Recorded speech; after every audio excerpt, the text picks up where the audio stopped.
వేములవాడ రాజన్న ఆలయంలో భక్తుల దర్శనాలపై అధికారులు ప్రభుత్వ పెద్దలు సరైన స్పష్టత ఇవ్వాలని వేములవాడ పట్టణ బీజేపీ అధ్యక్షులు రాపల్లి శ్రీధర్ డిమాండ్ చేశారు. ఓవైపు ఆలయంలో దర్శనాలు ఉంటాయని, మరోవైపు భీమన్న ఆలయంలో దర్శనాలు ఏర్పాటు చేశామని భక్తులకు ఇటు ప్రజలను అటు గందరగోళానికి సృష్టిస్తున్నారని ఇది సరైన పద్ధతి కాదంటూ ఆయన మండిపడ్డారు. దేశంలో ఆలయ పునర్నిర్మాణాలు చేపట్టినప్పుడు ఎక్కడా కూడా భక్తులకు దైవ దర్శనాలను నిలిపివేయలేదని, ఒకసారి వాటిని పరిగణలోకి తీసుకుని రాజన్న దర్శనానికి ప్రత్యేక సమయాన్ని కేటాయించాలని ఆయన సూచించారు. ఒకవేళ రాజన్న గర్భగుడిలో దైవ దర్శనాలను నిలిపివేస్తే కేంద్ర మంత్రి బండి సంజయ్ సారథ్యంలో వేలాది మంది హిందూ సోదరులతో కలిసి పంచలు కట్టుకుని రాజన్న ఆలయ గుడి తలుపులు తెరిచి దైవ దర్శనాన్ని కల్పిస్తామని హెచ్చరించారు. ఈ సమావేశంలో పట్టణ బీజేపీ నాయకులు, కార్యకర్తలు తదితరులు పాల్గొన్నారు. గత కొన్ని రోజులుగా జరుగుతున్న పరిణామాలు ప్రజలందరూ గమనిస్తూనే ఉన్నారు. మరి వేములవాడ రాజన్న ఆలయ అభివృద్ధి పేరుతో రాజన్నను భక్తులకు దూరం చేసే ప్రక్రియ జరుగుతుంది.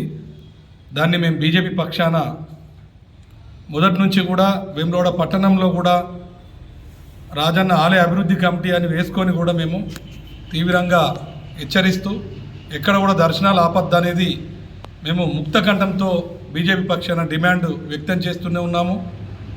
మరి కోట్లాది మంది భక్తుల మనోభావాలను దెబ్బతీసే విధంగా ఆలయ దర్శనాలు నిలిపివేయడం అనేది మేము పదే పదే ఖండిస్తున్నప్పటికీ మొన్నటికి మొన్న కూడా 2-3 పరిణామాలు ప్రెస్ నోట్ రిలీజ్ చేయడం, ఈరోజు భీమేశ్వర ఆలయంలో పూజలు నిర్వహిస్తామనడం, వెంబడే సాయంత్రం మరుసటి రోజు నుంచి దర్శనాలు బంద్ అనడం, మళ్ళీ నిన్న ఈరోజు దర్శనాలు కోలాలు కొనసాగిస్తున్నామనడం, మరి ఇప్పుడు కూడా వినిపిస్తుంది మళ్ళీ రేపటి నుంచి దర్శనాలు బంద్ అని.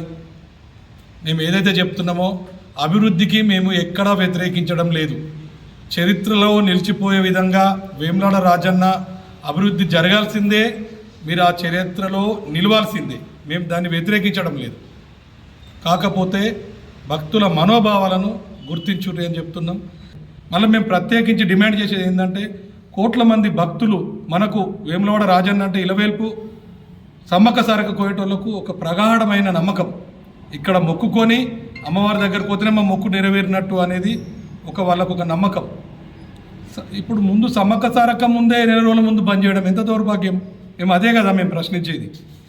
చూస్తుంటే సమ్మక్క సారక్క శివరాత్రి అయిపోతుంది, ఆ తర్వాత ప్రారంభించవచ్చు కదా. ఇదే మీ అభివృద్ధి. ఈలోపు డబ్బులు తెప్పియండి. మనకు స్టేట్ గవర్నమెంట్ నుంచి ఎన్ని డబ్బులు వచ్చినాయో రిలీజ్ చేయండి. మనం ఇప్పుడు గుడి బంద్ చేసే ముందు మనకు గుడి నుంచి ఇన్నేళ్ల నుంచి ఎంత బంగారం ఉందో మీరు శ్వేతపత్రం రిలీజ్ చేయండి. ఇప్పటిదాకా దేవస్థానం మీద ఎన్ని బ్యాంకులలో ఫండ్ ఉందో మీరు రిలీజ్ చేయండి.